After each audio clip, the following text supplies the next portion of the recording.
I finally got pregnant at 39. And my husband said the unthinkable to me.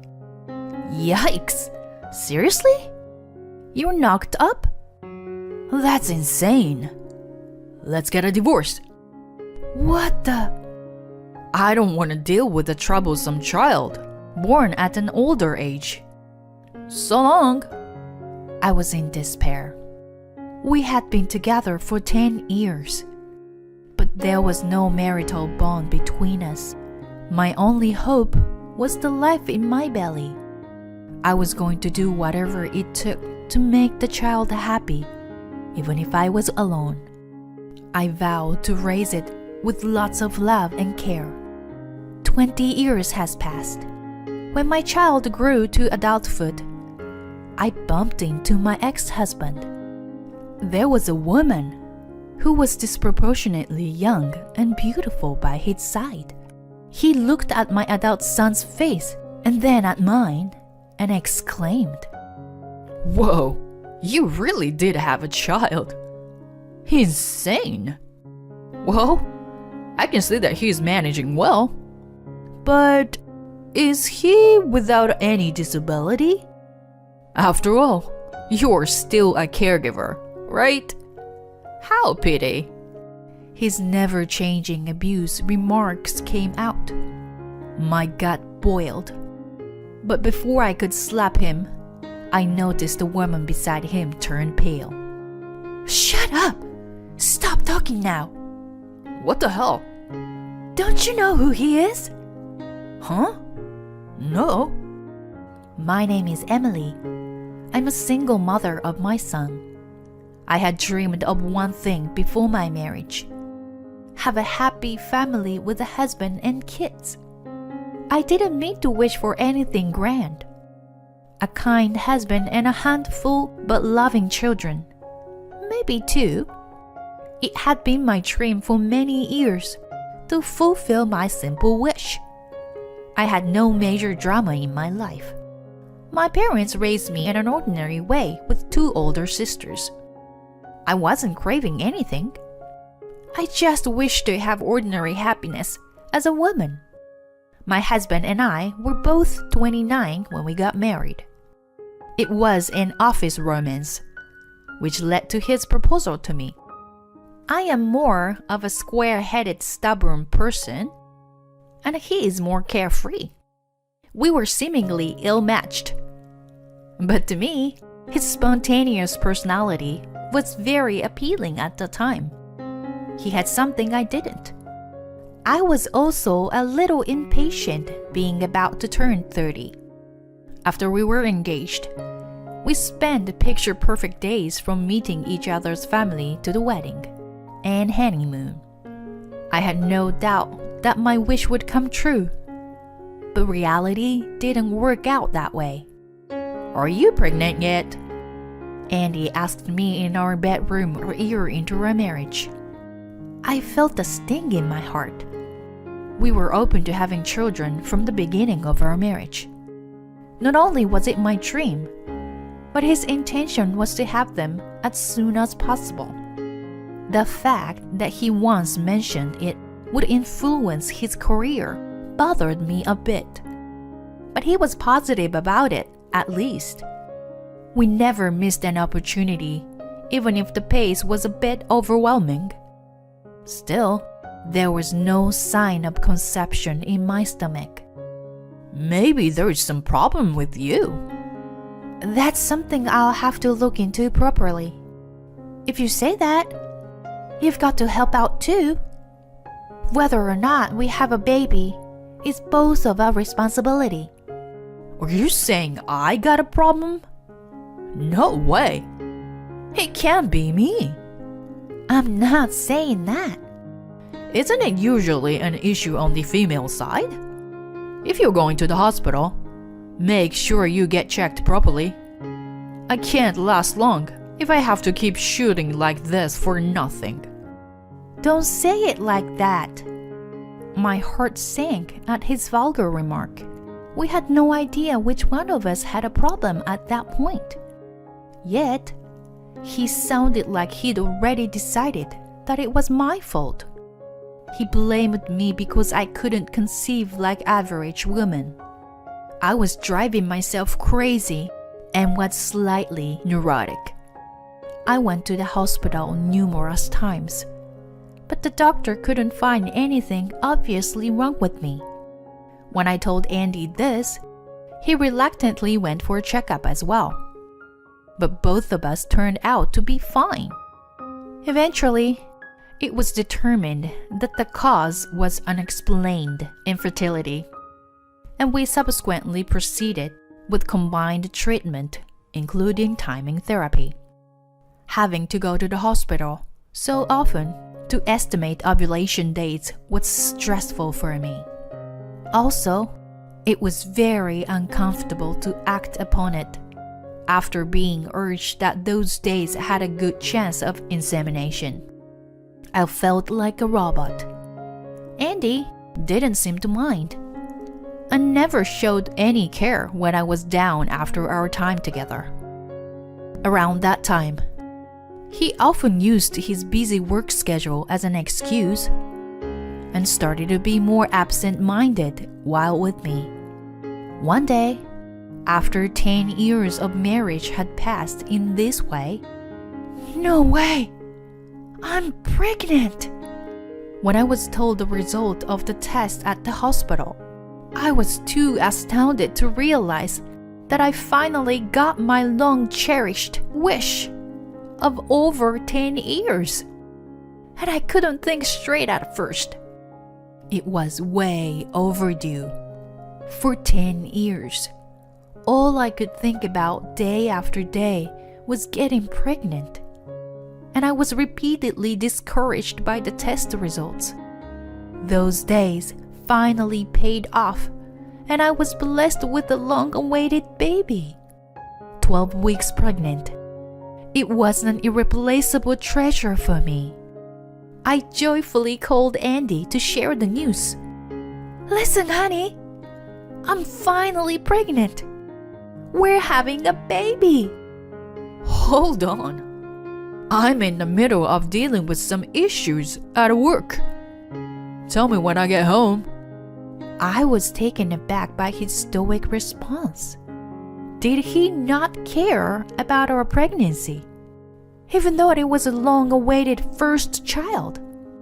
I tried to think that he was just too busy with work, as he said.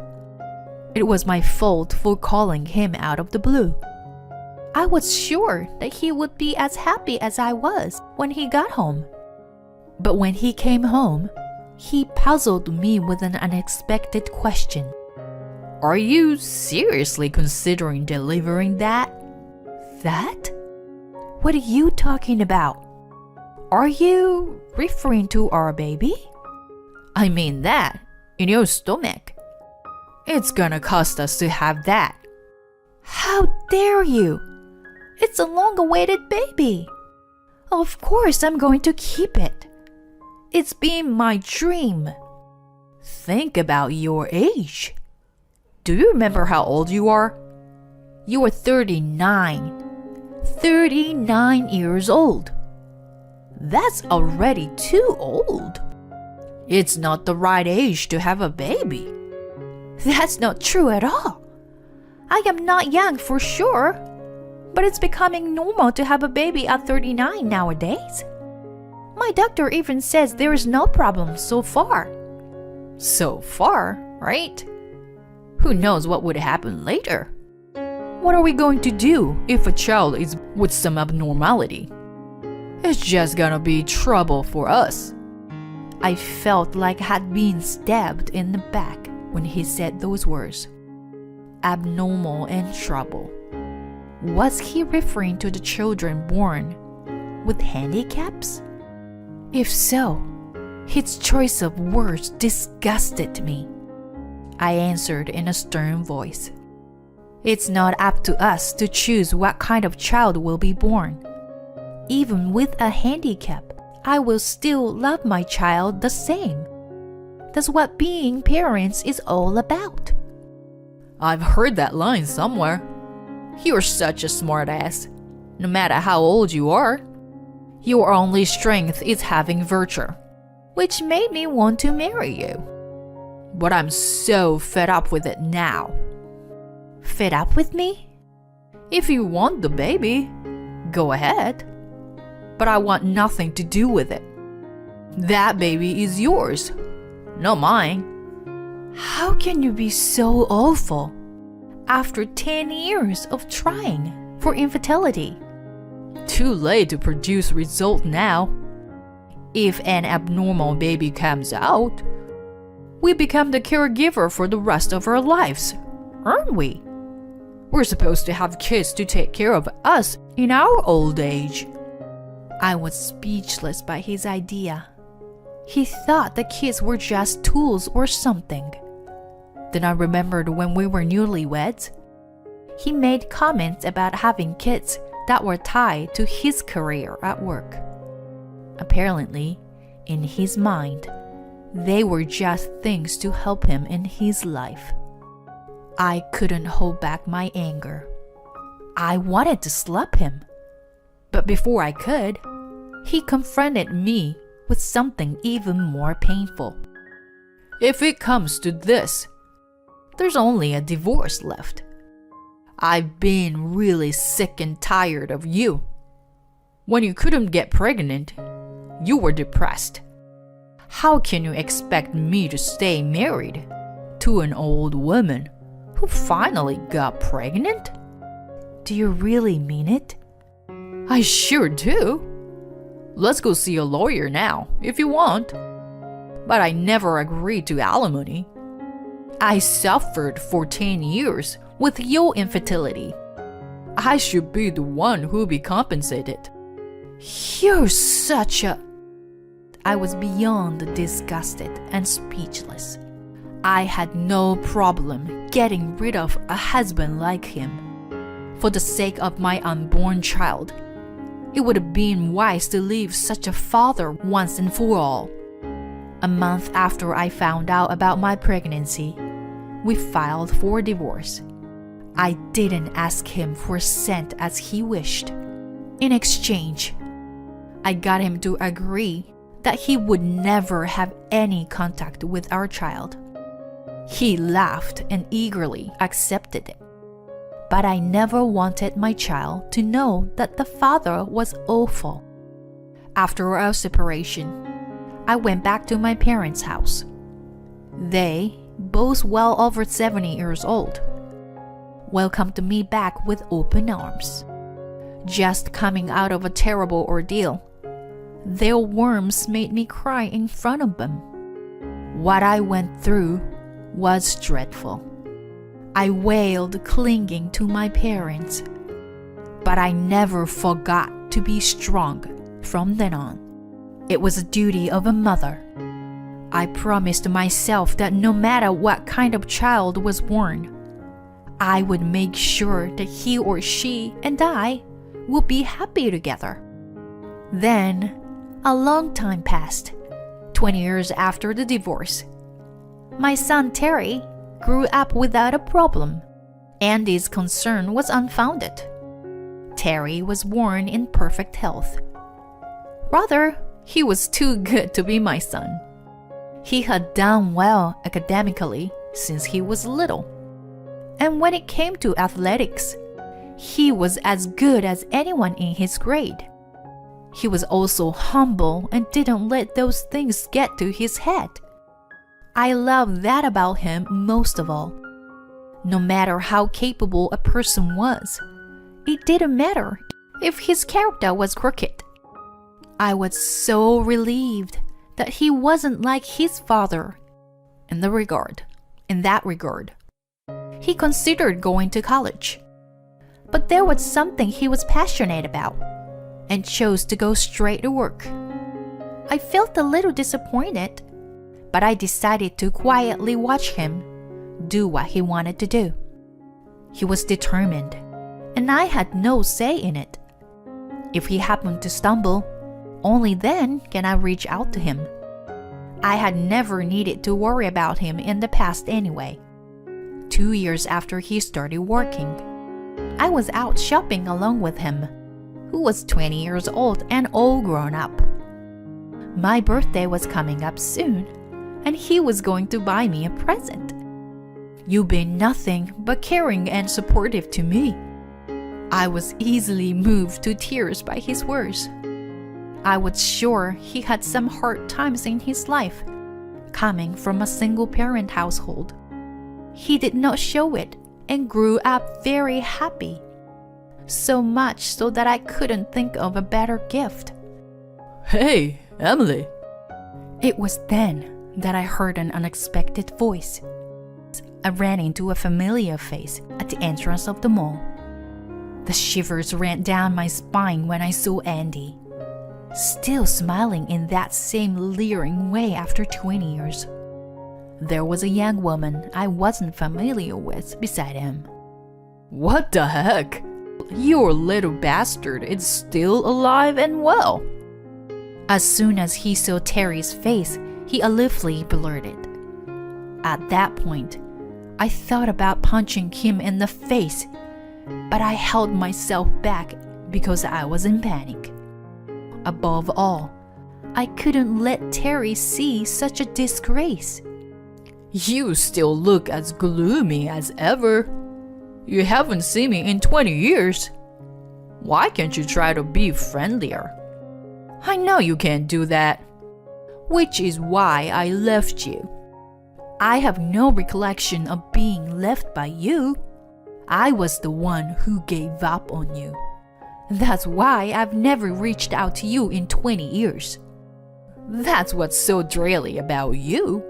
Well, I've changed a lot since then. I have a new wife and a kid who's about to start college.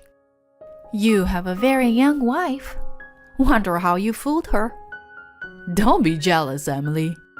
Can't help it, I'm popular, right? My wife Susan and I got married when she was 25. It was right after our divorce was finalized. So, 19 years ago.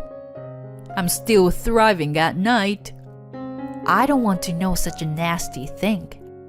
Remarry or whatever. Not my business. You've been irrelevant to us anyway. Hey, don't be like that. I do sympathize with you. It must have been hard to raise him on your own. On top of it, that kid is a failure. Does he still need nursing? Or can he at least change his own diapers? How dare you? I lost my patience and was on the verge of throwing the bag at him. It was Terry who stopped me immediately. Even after hearing his father's harsh words, he remained resolute. Calm down, Mom. Don't take anything this guy says seriously.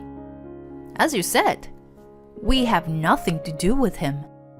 Oh, a failure can speak properly, can't you? Who told you to say things like that? Your doctor? Maybe your nurse? Don't bother us anymore.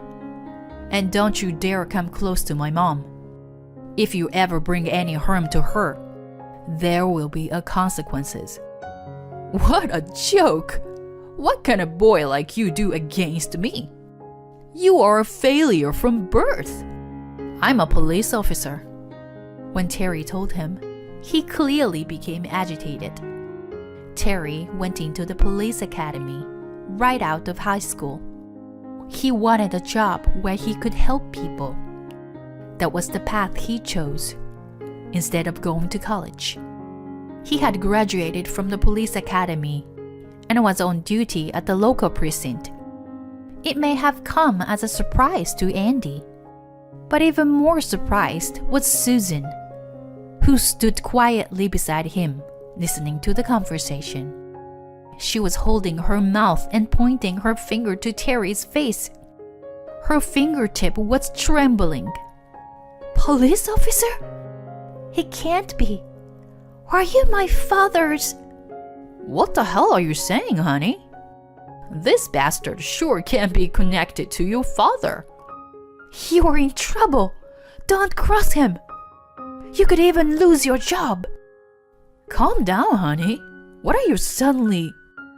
She dragged Andy by his arm, regardless of his inability to get her point. And they kept walking away from Terry and me. Andy's confused expression until the end made an impression in my head. I too had no idea what just happened.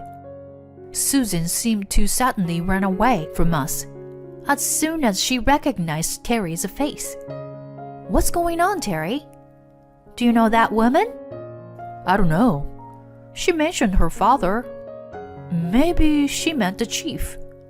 What he said actually told the truth of the matter. It wasn't until a week after we encountered Andy that I learned the details. I received a call from Andy for the first time in 20 years. Back then, cell phones were just coming out. And the only thing I hadn't changed since then was my number. Please, Emily, let me speak to my son. What's going on? What do you want from him after all this time? I'm about to lose my job. I had no idea that he was on friendly terms with Susan's father. He sobbed as he continued in a desperate voice.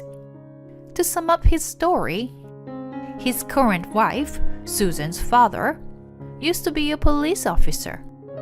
Moreover, he was a big deal, as he once had the title of chief of police. There was a newcomer whom the former chief had a great deal of interest in, and that person was my son, Terry. Soon after he was posted, he took credit for catching an arsonist. He became a well-known local police officer early on that caught the former chief's attention, and Terry was taken care of both at work and private by him. Of course, I had heard about this from his before, but I had no idea that the former chief was Andy's father-in-law. Furthermore, according to Andy's story, the former chief was even planning to set up a marriage for Terry and make him a son-in-law out of love for him. The former chief had a granddaughter in college, and it was an open secret among the family that he would be perfect for her. Of course, he didn't hear that much. I heard my father-in-law is very fond of Terry. He found out that I dumped you guys 20 years ago from the incident the other day. He's outraged now. The old man is long retired, but he hasn't changed since he was a hardcore police chief. I'm sorry to hear that. So what are you trying to achieve by talking to Terry? I want him to talk to my father-in-law. I'm in a position to get a job from him. A job for the security company, you know? Cops have strong connections to each other, don't they? If I get on his bad side, I'll lose my job. That's your own doing, isn't it? That's how little trust he had in you, to begin with. If you were recognized as a decent person, your son's story wouldn't cost you your job. Don't say that. My wife is also very upset when she found out about Terry. She asked me how I could behave like that toward my son. She was the one who told her father, if things continue like this, my wife will leave me too. She's making a wise decision. Because you could be like that with Terry. You might eventually do the same to her child. What goes around comes around. Why don't you just gracefully remove yourself from the equation? Hey, if that happens, would you mind if I live with you at your place? I can't live alone. It's too lonely to be alone in my old age. I'll take good care of Terry too. Too bad. He will be fine without you. Having said that, I tapped on the end button. Andy was ranting to no end. I turned off my phone as well and decided to ignore his calls. To be honest, he deserved to be in the situation he was in. He had caused Terry and me so much pain in the past. So it was his turn to be punished for it. Even if his family threw him out, we weren't going to help him. I was sure that even my son wouldn't want to help people like him.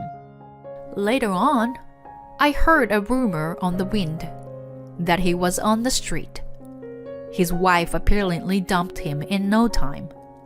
There was no doubt that the former chief had his way. He had even talked to Terry about it.